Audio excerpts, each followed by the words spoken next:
ரொம்ப டயர்டா இருக்கு. இயற்கையான டேட்ஸ், பாதாம், பிஸ்தா, கேஷு அண்ட் ஹனி கொண்டு தயாரிக்கப்பட்ட லயன் டேட் நட் பைட்ஸ். இனிமே கண்ணை மூடிட்டு கடலை எண்ணெய் வாங்கலாம். ஏன்னா மந்த்ரா கடலை எண்ணெய் இதயத்தின் தயாரிப்பு. வறுக்க, பொரிக்க, ஏன் எல்லா சமையலுக்கும் மந்த்ரா தான். மந்த்ரா கடலை எண்ணெய், அபார ருசி, ஆரோக்கியமான உடல் நலம்.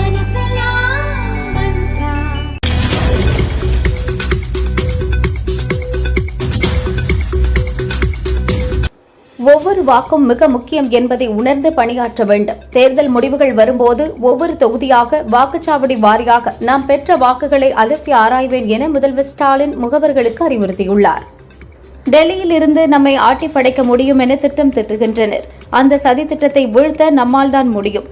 சட்டசபையில் நாம் வலுவாக இருக்கும் வரை டெல்லியால் தமிழகத்தின் உரிமையை தொட முடியாது என முதல்வர் ஸ்டாலின் தெரிவித்துள்ளார்.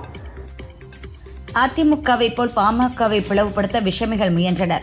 திமுகவின் சூழ்ச்சிகளை அன்புமணி முறியடித்து விட்டார். திமுகவால் அதிமுக பாமகவை வீழ்த்த முடியாது என எடப்பாடி பழனிசாமி தெரிவித்துள்ளார். திமுக கூட்டணிக்கு ஆதரவாக பிரச்சாரம் செய்ய சென்னை வந்துள்ள டெல்லி முன்னாள் முதல்வர் அரவிந்த் கெஜ்ரிவால் முதல்வர் ஸ்டாலினை சந்தித்தார். முதல்வர் ஸ்டாலினை சந்தித்து பேசியது பெருமை அளிக்கிறது. அவரின் அர்ப்பணிப்பு மிக்க நல்லாட்சி தமிழக மக்களின் வாழ்க்கையை மாற்றியமைத்துள்ளது என அரவிந்த் கெஜ்ரிவால் தெரிவித்துள்ளார். அதிமுகவும் அதிமுக முகமூடி அணிந்துள்ள பாரதிய ஜனதாவும் இணைந்து தமிழகத்தை கைப்பற்ற துடிப்பதாக நெல்லை நாங்குநேரி பொதுக்கூட்டத்தில் காங்கிரஸ் எம்பி ராகுல் விமர்சித்தார். மாநில கூட்டாட்சி தத்துவத்தை பாஜக பலவீனப்படுத்த பார்க்கிறது என கன்னியாகுமரி பிரச்சாரத்தில் ராகுல் பேசினார். தமிழகத்தை தமிழகத்தில் இருந்து ஆள வேண்டும் என நினைக்கிறோம் என்றார். சுயமரியாதை அடையாளங்களை சட்டங்கள் உறுதி செய்துள்ளன. மாநிலங்களுக்கு சம உரிமை உண்டு என தூத்துக்குடி பிரச்சாரத்தில் ராகுல் பேசினார். ஒவ்வொரு மாநிலங்களுக்கும் தனித்தனி வரலாறு, கலாச்சாரம், அடையாளங்கள், ஆசைகள் உள்ளது என்றார். கடும் உழைப்பும் நுண்ணறிவும் கொண்டவர்கள் தமிழர்கள். அப்துல் கலாம் உள்ளிட்டோர் பிறந்த மண் தமிழகம் என கிருஷ்ணகிரி பிரச்சாரத்தில் ஆந்திர முதல்வர் சந்திரபாபு பேசினார். பெண்கள் இடஒதுக்கீடு மசோதாவுக்கு எதிராக திமுக மற்றும் காங்கிரஸ் தரப்பு எடுத்துள்ள நிலைப்பாடு பெண்களுக்கு எதிரான துரோகம். இதற்கு எதிர்ப்பு தெரிவிப்பது அரசியல் நோக்கத்திற்காக மட்டுமே என என்டிஏ கூட்டணிக்கு ஆதரவாக பிரச்சாரம் மேற்கொள்ள தமிழகம் வந்துள்ள ஆந்திர முதல்வர் சந்திரபாபு நாயுடு கூறினார். கோதாவரி, வம்சதாரா, கிருஷ்ணா நதிகளை இணைக்க ஆர்வமாக இருக்கிறோம் என ஆந்திர முதல்வர் சந்திரபாபு கோவையில் தெரிவித்தார். மோடி ஆட்சி இருக்கும் பட்சத்தில் கங்கை காவிரி இணைப்பு நடக்கும் என்றார். நாளை மாலை 6 மணிக்கு மேல் பிரச்சாரம் செய்தால் 2 ஆண்டுகள் சிறை தண்டனை விதிக்கப்படும் என தேர்தல் கமிஷன் தெரிவித்துள்ளது. தமிழக காங்கிரஸ் தலைவர் செல்வ பெருந்தகை வீட்டில் வருமான வரித்துறையினர் சோதனை நடத்தி வருகின்றனர். செல்வ பெருந்தகை ஸ்ரீபெரும்புதூர் பகுதியை விட்டு வெளியே செல்லக்கூடாது என தடை உத்தரவு பிறப்பித்துள்ளனர். வருமான வரித்துறை அதிகாரிகள் ஹிந்தி பேசும் அதிகாரிகளுடன் சேர்ந்து சோதனை என்ற போர்வையில் ஸ்ரீபெரும்புதூர் தொகுதிக்குள் தன்னை சட்டவிரோதமாக சிறைப்பிடித்துள்ளதாக செல்வ பெருந்தகை குற்றம் சாட்டியுள்ளார். செல்வ பெருந்தகை வீட்டில் வருமான வரித்துறையினர் சோதனையில் ஈடுபட்டுள்ள நிலையில் தோல்வி பயத்தில் பாரதிய ஜனதா கட்சி அரசு செய்து கொண்டிருக்கும் அட்டூழியத்திற்கு தமிழக மக்கள் தக்க பதிலடி கொடுப்பார்கள் என முதல்வர் ஸ்டாலின் சொன்னார். சோதனை என்ற பெயரில் வருமான வரித்துறையினர் வீட்டில் தன்னை சிறைப்பிடித்து வைத்திருப்பதாக செல்வ பெருந்தகை புகார் தெரிவித்தார். ஆனால் சோதனையே நடத்தவில்லை என வருமான வரித்துறையினர் மறுத்துள்ளனர். தன்னை வீட்டுக்குள்ளே முடக்கி வைத்ததாக கூறிய செல்வ பெருந்தகை வெளியே வந்த பத்திரிகையாளர் சந்திப்பு நடத்துவதிலிருந்து அவர் கூறியது பொய் என்பது உறுதியாகி இருக்கிறது. பள்ளி செல்லும் குழந்தை போல சாக்கு சொல்லி மாட்டிக்கொண்டுள்ளார் என அண்ணாமலை விமர்சித்துள்ளார். அரசியல் வேறு, நடிப்பு வேறு. அரசியல் என்றால் வண்டி மீது அமர்ந்து கொண்டு கை அசைப்பது அல்ல, களத்தில் வந்து நேர்மையோடு போராட வேண்டும் என சென்னையில் விஜயை விமர்சித்து அண்ணாமலை பிரச்சாரம் செய்தார். பணம் அரசியலாகும் போது அங்கு பண்பாடு ஒழுக்கம் செத்து போகும்.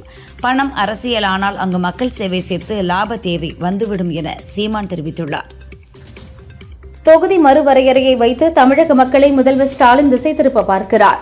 திமுக, காங்கிரஸ் இந்திய பெண்களுக்கு துரோகம் செய்துள்ளனர் என பாஜக மாநில துணைத் தலைவர் குஷ்பு குற்றம் சாட்டினார். திமுக கூட்டணி வெற்றி பெறக்கூடாது என்பதற்காகவே பாரதிய ஜனதா திட்டமிட்டு விஜயை களம் இறக்கியிருக்கிறார்கள் என கும்பகோணத்தில் திருமாவளவன் பிரச்சாரம் செய்தார். மக்கள் நலனில் அக்கறை இல்லாதவர் ஸ்டாலின் என சேலம் பிரச்சாரத்தில் பழனிசாமி குற்றம் சாட்டினார். அதிமுகவையும் பாமகவையும் பிளவுபடுத்த சில விஷமிகள் முயற்சித்தன. திமுகவின் சூழ்ச்சிகளை அன்புமணி முறியடித்தார் என்றார். சட்டசபை தேர்தலில் அன்புமணியின் துரோக கும்பலுக்கு யாரும் வாக்களிக்க வேண்டாம் என பாமக நிறுவனர் ராமதாஸ் தெரிவித்துள்ளார். அன்புமணியின் நோக்கம் மக்களுக்கு நல்லது செய்வது அல்ல, பணம் சம்பாதிப்பதுதான் என்றார்.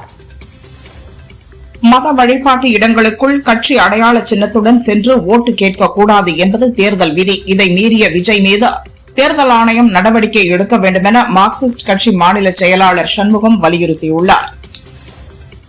வேட்புமனுவில் சொத்துக்களை குறைத்து காண்பித்ததாக விஜய் மீது தொடரப்பட்ட வழக்கு தொடர்பாக வருமான வரித்துறை பதிலளிக்க வேண்டும் என சென்னை ஹைகோர்ட் உத்தரவிட்டுள்ளது. இந்தியா தென்கொரியா இடையே கப்பல் கட்டுமானம், எரிசக்தி பாதுகாப்பு, தொழில்நுட்பம், விளையாட்டு உள்ளிட்ட துறைகளில் ஒத்துழைப்பை வலுப்படுத்த 15க்கும் மேற்பட்ட ஒப்பந்தங்கள் டெல்லியில் பிரதமர் மோடி மற்றும் தென்கொரிய அதிபர் லீ ஜே மியூங் முன்னிலையில் கையெழுத்தானது. சத்தீஸ்கர் மாநிலம் ஜஸ்பூரில் உள்ள மலைப்பகுதியில் சிறிய ரக வாடகை விமானம் மரத்தில் மோதி விழுந்து நொறுங்கியது. விபத்தில் விமானி மற்றும் துணை விமானி இருவரும் இறந்தனர். சம்பவம் குறித்து விசாரணை நடக்கிறது.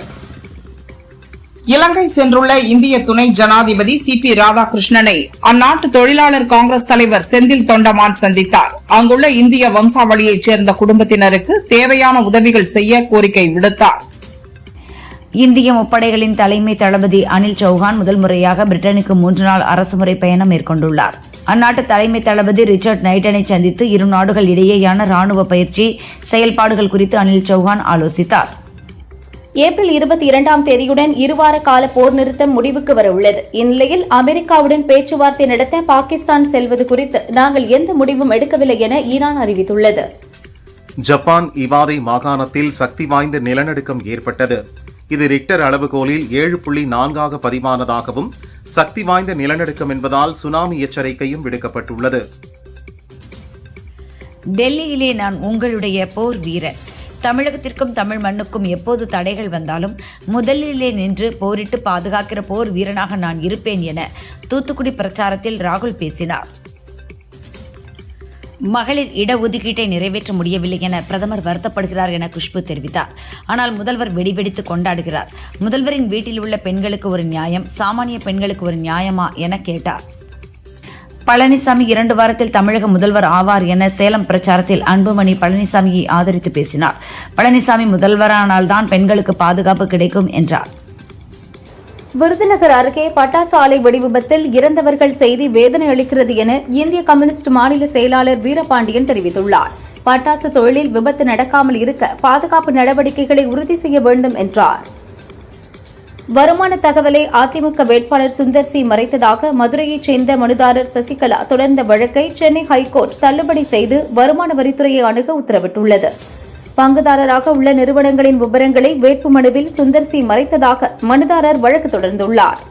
விருதுநகர் பட்டாசு ஆலை விபத்தில் இறந்தவர்களுக்கு ஆழ்ந்த இரங்கல் என கன்னியாகுமரி பிரச்சாரத்தில் ராகுல் தெரிவித்தார். சில ஆண்டுகளுக்கு முன் கன்னியாகுமரியில் இருந்து காஷ்மீர் வரை நடைபயணம் சென்றேன் என்றார். மக்கள் நீதி மய்யம் தலைவர் கமல்ஹாசன் குரலில் தலைவன் இருக்கின்றான் என்ற பெயரில் தேர்தல் பிரச்சார பாடலை கமல்ஹாசன் வெளியிட்டார். கருத்து கணிப்புகள் மக்கள் கணிப்பு என எதிலும் நாம் தான் வெல்வோம் 200 படைப்போம் வரலாறு என முதல்வர் ஸ்டாலின் தெரிவித்துள்ளார். தாவிக வேட்பாளர் மரிய வில்சனை ஆதரித்து விஜய் ரோட் ஷோ சென்றபோது தொண்டர்கள் எம்ஜிஆர் சிலை மற்றும் செங்கோல் வழங்கினர். எம்ஜிஆர் சிலையை வாங்கிய விஜய் உடனே முத்தமிட்டார். காலையில் இருந்து இரவு வரை பொய்யை பேசுவது மட்டுமே தங்களது முழுநேர வேலையாக வைத்திருப்பவர் தாவிக வேட்பாளர். அவரை நீங்கள் நிராகரிக்க வேண்டும் என ஆதவ் அர்ஜுனாவை விமர்சித்து வில்லிவாக்கத்தில் அண்ணாமலை பிரச்சாரம் செய்தார்.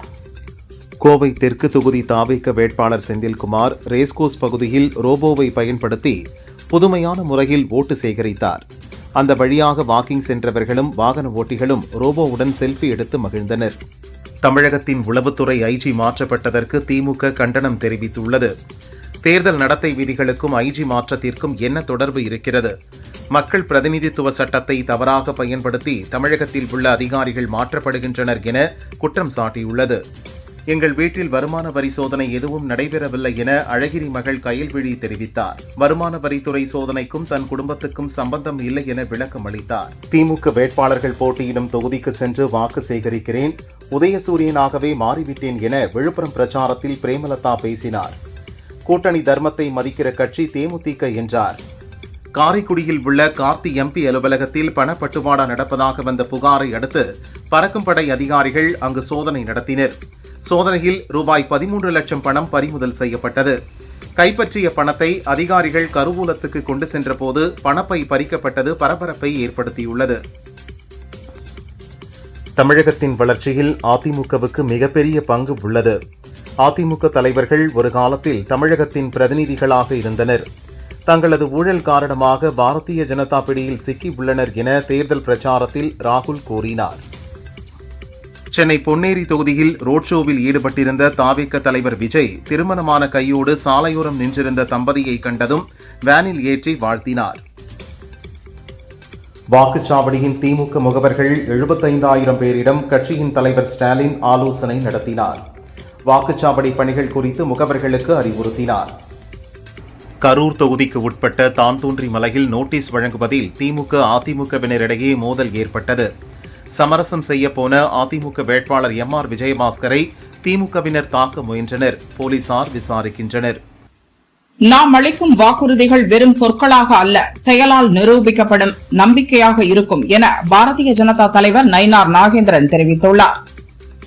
குடும்ப பிரச்சினை என்பதால் விஜய் சங்கீதா விவாகரத்து வழக்கு குறித்து ஊடகங்களில் விவாதிக்கவோ அல்லது செய்திகள் வெளியிடவோ தடை விதிக்க வேண்டும் என்று விஜய் தரப்பில் மனு தாக்கல் செய்யப்பட்டுள்ளது. பட்டாசு ஆலையில் விபத்து நடைபெறுவதை தடுக்க தகுந்த நடவடிக்கைகளை எடுக்க வேண்டும் என பாரதிய ஜனதா மாநில தலைவர் நாகேந்திரன் கூறியுள்ளார். விபத்தில் பாதிக்கப்பட்டவர்களின் குடும்பங்களை நேரில் சந்தித்து ஆறுதல் தெரிவித்தார். சென்னை 7 கிணறு பகுதியில் பறக்கும் படை வாகன தணிக்கையின் போது உரிய ஆவணமின்றி கொண்டு வந்த 18 கோடி ரூபாய் மதிப்பிலான நகைகள் பறிமுதல் செய்யப்பட்டது. அண்ணா நகர், விருகம்பாக்கம், மதுரவாயல் தொகுதிகளில் வாக்கு சேகரித்தேன். மக்களே, நமது அரசின் திட்டங்களை பட்டியலிட்டு எங்க ஓட்டு எப்பவுமே திமுகவுக்குத்தான் என வெற்றியை உறுதி செய்வது மகிழ்ச்சி அளிக்கிறது என முதல்வர் ஸ்டாலின் குறிப்பிட்டார். சென்னை மதுரவாயல் எம்ஜிஆர் நகர் மார்க்கெட் பகுதி கலைஞர் கருணாநிதி நகரில் முதல்வர் ஸ்டாலின் தீவிர ஓட்டு சேகரிப்பில் ஈடுபட்டார். தங்கம் விலை சவரனுக்கு 480 ரூபாய் குறைந்து 1,14,400 ரூபாய்க்கு விற்கப்படுகிறது. கிராமுக்கு 60 ரூபாய் குறைந்து 14,300 ரூபாய்க்கும் விற்பனையாகிறது. வெள்ளி விலை மாற்றமின்றி 1 கிராம் 280 ரூபாய்க்கு விற்பனை செய்யப்படுகிறது. பெண்களின் இடஒதுக்கீட்டை நிறைவேற்ற விடவில்லை என பிரதமர் மோடி போலி நாடகம் நடத்தி வருவதாக காங்கிரஸ் பொதுச் செயலாளர் KC வேணுகோபால் தெரிவித்தார். விருதுநகர் பட்டாசு ஆலை விபத்தில் பலியானவர்களின் குடும்பத்தினருக்கு 10 லட்சம் ரூபாய் நிவாரணம் வழங்க வேண்டும் என முன்னாள் அமைச்சர் ராஜேந்திர பாலாஜி வலியுறுத்தியுள்ளார். சட்டசபை தேர்தலில் போட்டியிடும் வேட்பாளர்களில் 1126 வேட்பாளர்கள் குற்ற வழக்குகளில் சிக்கியிருப்பது ADR என்ற ஜனநாயக சீர்திருத்தத்திற்கான சங்கம் நடத்திய ஆய்வில் தெரியவந்துள்ளது. சுறுசுறுப்புக்கும் உழைப்பிற்கும் பேர் போன பெரம்பூர் தொகுதியின் திமுக வேட்பாளர் RD சேகர் வேண்டுமா அல்லது ஓய்வுக்கும் சோம்பேறித்தனத்திற்கும் பேர் போன வெறும் அட்டக்கத்திகள் வேண்டுமா என்பதை நீங்களே முடிவு செய்யுங்கள் என பெரம்பூர் வேட்பாளரை ஆதரித்து உதயநிதி பிரச்சாரம் செய்தார். கோவை தெற்கு தொகுதியில் செந்தில் பாலாஜிக்கு ஆதரவாக பிரச்சாரத்தில் ஈடுபட்ட கமல், வாகை சூட வந்தால் வடவர் படையெடுப்பை முறியடிப்போம், வடக்கிலிருந்து வரும் துரோகத்தை நாம் தடுத்தே ஆக வேண்டும் என்றார். திருச்சி கிழக்கு தொகுதியில் திமுக வேட்பாளர் இனிகோ இருதயராஜை ஆதரித்து பிரச்சாரம் மேற்கொண்ட திண்டுக்கல் ஐலியோனி மீது மர்ம நபர் ஒருவர் பாட்டிலை வீசினார். இதுகுறித்து பாலக்கரை போலீசார் விசாரணை நடத்தி வருகின்றனர். தமிழக எம்பிக்களின் உதவியால் தொகுதி மறுவரையறை மசோதா தோற்கடிக்கப்பட்டது. காங்கிரஸ் திமுக மகளிருக்கு எதிரான கட்சிகள் இல்லை என காங்கிரஸ் தலைவர் கார்கே கூறினார். தமிழக சட்டப்பேரவை தேர்தலுக்கான பிரச்சாரம் நாளை மாலை 5 மணியுடன் நிறைவடைகிறது. முதல்வர் ஸ்டாலின் கொளத்தூரிலும், பழனிசாமி எடப்பாடியிலும், விஜய் நந்தனத்திலும் பிரச்சாரத்தை நிறைவு செய்கின்றனர். சென்னை அண்ணாநகர் டவர் பூங்காவில் முதல்வர் ஸ்டாலின் இன்று காலை நடைபயிற்சி மேற்கொண்டு ஓட்டு சேகரித்தார். சூரியன் உதித்ததும் அண்ணா நகருக்கு புறப்பட்டு விட்டேன். கருத்து கணிப்புகள், மக்கள் கணிப்புகள் என எதிலும் நாம் தான். வெல்வோம் 200, படைப்போம் வரலாறு என முதல்வர் ஸ்டாலின் பதிவிட்டுள்ளார். ராஜஸ்தானின் பாலுத்ரா மாவட்டத்தில் ரூபாய் 80,000 கோடி மதிப்பீட்டில் புதிதாக கட்டப்பட்ட பச்பத்ரா எண்ணெய் சுத்திகரிப்பு ஆலையில் பயங்கர தீ விபத்து ஏற்பட்டது. ஆலை அருகே வசிக்கும் மக்கள் அனைவரும் பத்திரமாக வெளியேற்றப்பட்டனர். ஆலையை பிரதமர் மோடி நாளை திறந்து வைக்கவிருந்தது குறிப்பிடத்தக்கது.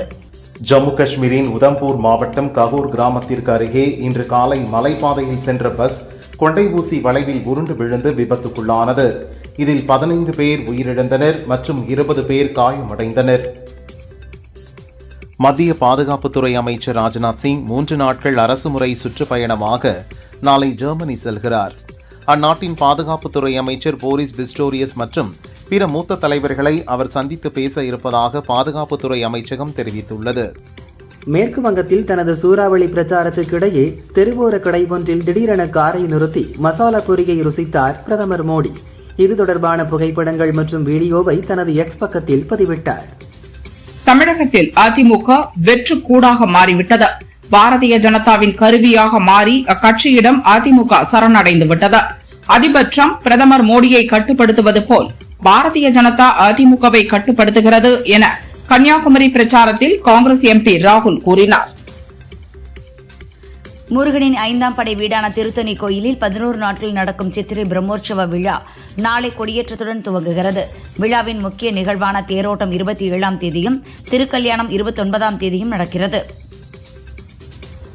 108 திவ்ய தேசங்களில் ஒன்றான ராணிப்பேட்டை ஸ்ரீ யோகலட்சுமி நரசிம்மர் கோயில் கும்பாபிஷேகம் விமர்சையாக நடந்தது.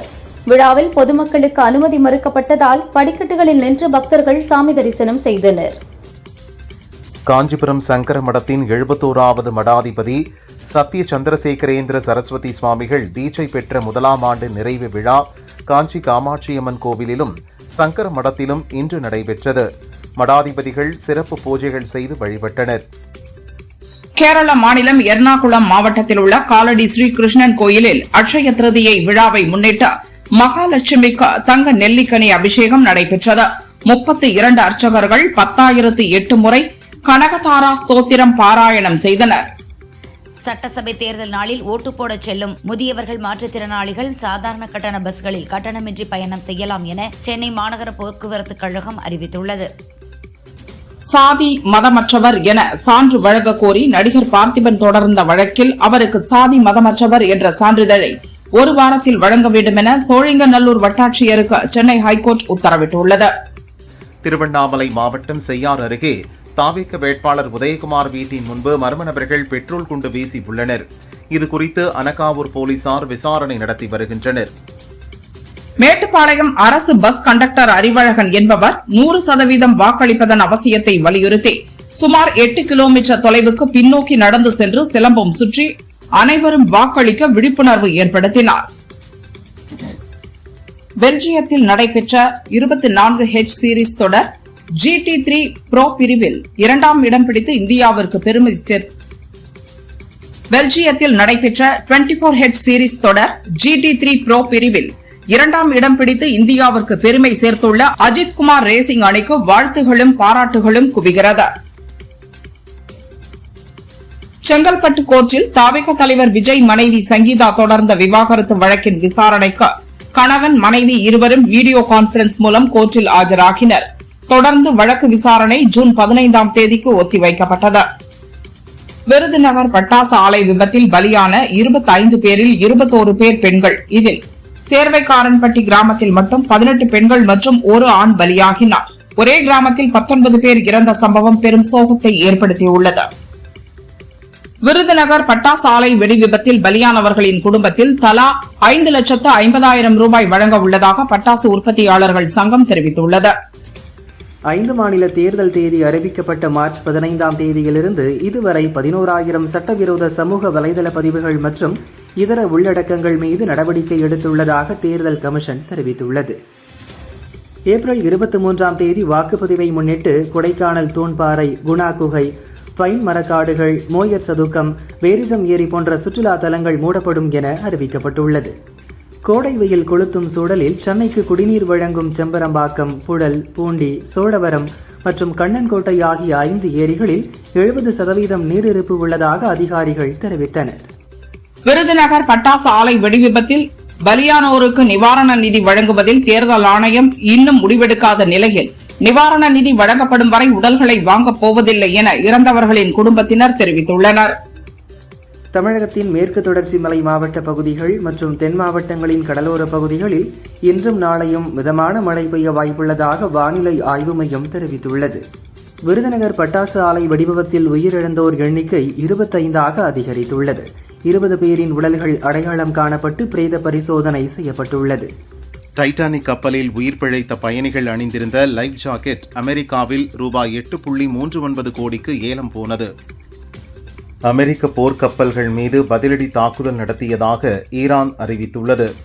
தங்களின் சரக்கு கப்பலை அமெரிக்கா சிறைப்பிடித்த செயல் கடற்கொள்ளை என்றும் விமர்சித்தது.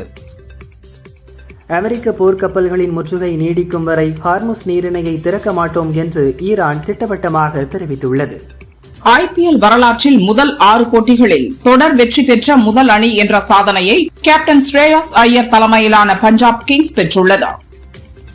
நடிகர் ராஷ்மிகா சமீபத்தில் நடிகர் விஜய் தேவரகொண்டாவை திருமணம் செய்தார். தற்போது மைசா என்ற படத்தில் கதையின் நாயகியாக நடிக்கிறார். இதில் அவருக்கு சண்டை காட்சிகள் உள்ளன. இதற்காக பாங்காக் சென்ற அவர் அங்கு தற்காப்பு கலைக்கான சண்டை பயிற்சி மேற்கொண்டுள்ளார். நாள் ஒன்றுக்கு 8 மணி நேரம் அவர் பயிற்சி செய்கிறாராம். தெலுங்கு நடிகரான சர்வானந்த் தமிழில் எங்கேயும் எப்போதும் படத்தில் நடித்தார். 2023 ரக்ஷிதா என்பவரை திருமணம் செய்தார். இவர்களுக்கு 2 வயதில் ஒரு மகள் உள்ளார். இவர்களிடையே பிரிவு ஏற்பட்டு பிரிந்து வாழ்வதாக முன்பு செய்தி பரவிய போது அதை அவர் மறுத்தார். இந்நிலையில் இன்ஸ்டாவில் தனது திருமண போட்டோக்களை சர்வானந்த் நீக்கியுள்ளார். இதனால் இவர்கள் திருமண உறவு விஷயம் மீண்டும் விவாதமாகியுள்ளது. மலையாள சினிமாவின் டாப் நடிகர் மோகன்லால் தென்னிந்திய மொழிகளிலும் நடித்துள்ளார். இவர் கூறுகையில், என் பழைய படங்கள் சிலவற்றை பார்க்கும்போது என் கண்கள் கலங்குகிறது. காரணம், அதில் நடித்த பலர் இப்போது உயிருடன் இல்லை. அதை பார்க்கையில் என்னை அறியாமலே கண்ணீர் வந்து விடுகிறது. நானும் ஒரு நாள் போகத்தான் போகிறேன். ஸ்டார் நடிகர் என்றாலும் நானும் சராசரி மனிதன் தானே என்றார். விக்னேஷ் ராஜா இயக்கத்தில் தனுஷ், மமிதா பைஜு நடித்துள்ள கர படம் ஏப்ரல் 30 வெளியாகிறது. இப்பட விழாவில் பேசிய தனுஷ், நாம ஜெயிக்க கடவுள் ஆசிர்வாதம் தேவை. எனக்கு அது இருக்கிறது. இந்த படம் மாஸ், கிளாஸ், ஹீரோ படம் மட்டுமல்ல, இன்டர்நேஷனல் படம். என் மகன்கள் யாத்ரா, லிங்கா முகத்தை பார்த்தால் எனது டென்ஷன் ஓடிவிடும். நான் கரடு முரடான ஆள். என்னை மாற்றியவர்கள் அவர்கள். அந்த பவர் அவங்க கிட்ட இருக்கு. என் உலகம் அவங்கதான் என்றார்.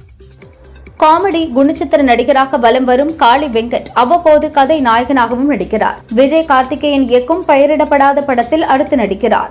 ரேஷ்மா முரளிதரன் ஹீரோயின், முக்கிய வேடத்தில் மைம் கோபி, ஜெயபிரகாஷ் நடிக்கின்றனர். பள்ளியை வைத்து அப்பா மகன் பாசக்கதையில் உருவாகிறது. படத்தில் நான் ஹீரோ அல்ல, கதையும் அந்த சிறுவனும் தான் ஹீரோ என்கிறார் காளி வெங்கட்.